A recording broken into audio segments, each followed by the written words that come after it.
Hello again, and welcome to an especially spooky episode where I will be analysing how CRWBY writes horror and what makes it so unique and effective. But first, a thank you to my wonderful patrons for making these episodes possible. Links below.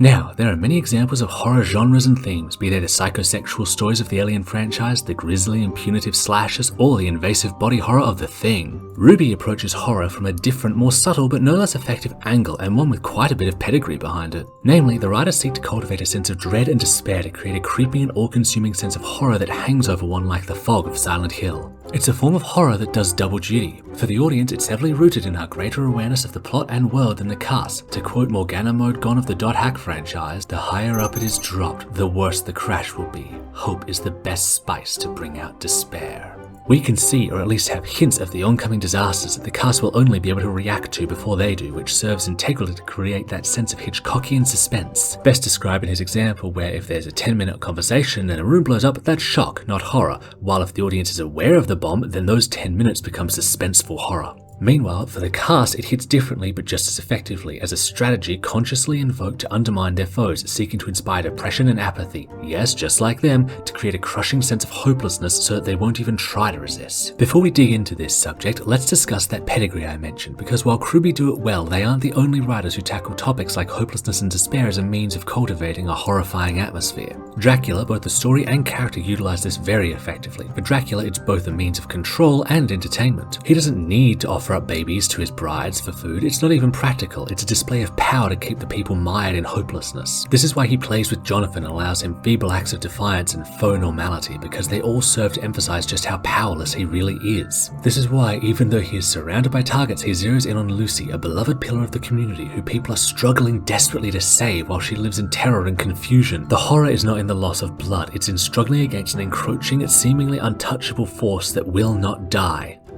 That sounds familiar. But the horror of despair is not a single trick. There's many ways and avenues to explore it. Take Lord of the Rings' Denethor, who, thanks to using a Palantir for years to get information on Sauron, has been reduced to a bitter, broken husk. Not because of some vague magical corruption or even deceptions, but because Sauron ensures he only sees events that give him the worst possible impression of reality. It's a deeply in-universe horror, a form of propaganda and deception by omission that serves to let evil triumph by inflicting the good with such despair that they become paralyzed or simply stop trying. Hey, that looming shadow sure looks like someone we know. A third series that tackles these subjects to create an air of horror would be Madoka Magica. They get quite overt with it thematically too, with the grief seeds being the fate of soul gems wielded by magical girls once they give in to despair. We also see some more overt horror such as CRWBY pressing down on Sayaka's soul gem to inflict agonizing pain on her, an act which serves to create a sense of helplessness in the girl that is cultivated into a self-destructive spiral leading to Sayaka losing her life in grief and with her the loss of Kyoko. Weaponizing trauma to break bonds and send people into paranoid self-destructive spirals. I recognize that ominous presence. It's Salem! Yes, perhaps it shouldn't surprise anyone that Salem is quite deft in the use of hopelessness, despair, and grief as both weapons and tools of horror.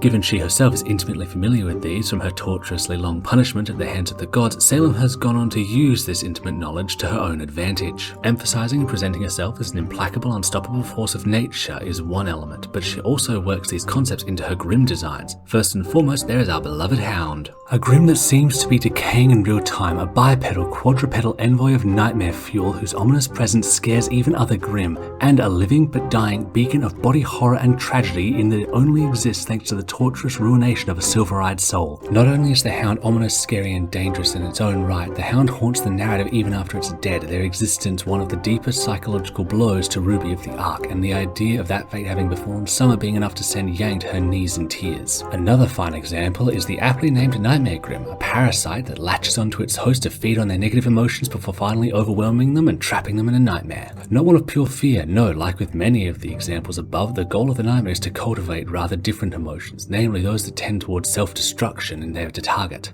For Jean, this was easy. Assail him with blows to his pride, manufacture helplessness and shame, and he will devour himself in his own misery. Weiss is harder, put her in a situation of terror and she will fight. She is after all proudly defiant, so the nightmare instead fosters her most toxic traits and ideals, cultivating an environment primed to isolate and erode Weiss of her own will until she surrenders. Though I think the most haunting scene of all is when it captures RWBY. Even for a brief time, this scene still gives me the creeps. I'm alone? Where's everyone?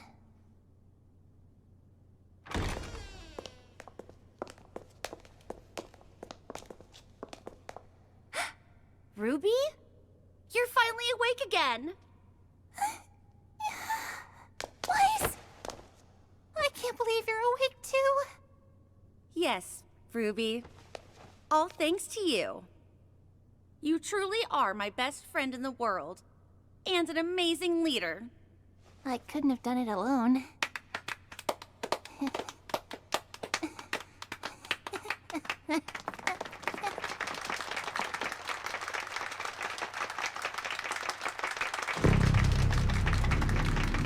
Dad, Sly?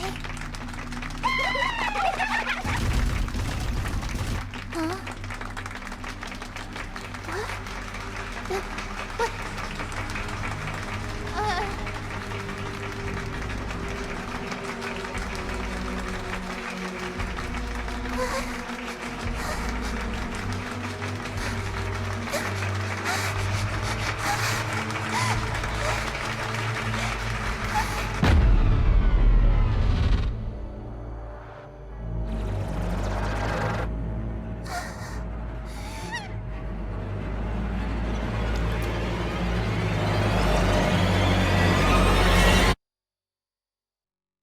Next up, we have a Grimm that in many ways is horrifying, bereft of Salem's direct influence. The Knuckleave is perhaps the most overtly evil Grimm we've ever seen. Reason being, where most Grimm kill seemingly on raw instinct, the Knuckleave takes this much farther and collects trophies, usually weapons, but we also see banners in its lair. This creature is maybe the next smartest Grimm after the Hound. If the heroes hadn't managed to cool their heads and collaborate, if they had continued to feel hopeless or lost in rage, they would have lost. And finally, you know him, you love him, the Apathy. These spindly, shambling skeletons are perhaps one of Salem's most unique and horrifying creations. Not terribly physically dangerous, she put all their points into psychological warfare, and it shows. The Apathy completely sidestep the very genre they exist within. They are not something that can be fought by force of arms under normal circumstances. Their mere presence hangs over a location like a sickness, sapping vitality and motivation from those within. Their presence horrifying to one's eyes, but worse is their scream.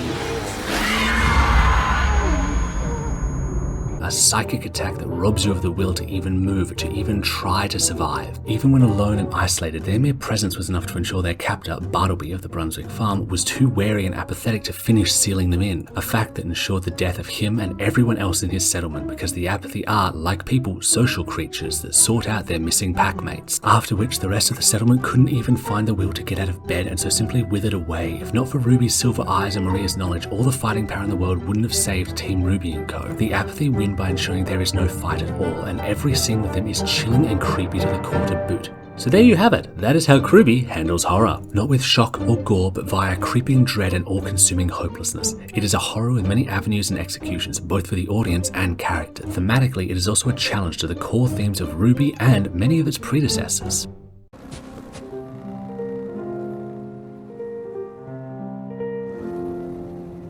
I'm sorry for what I said about giving up.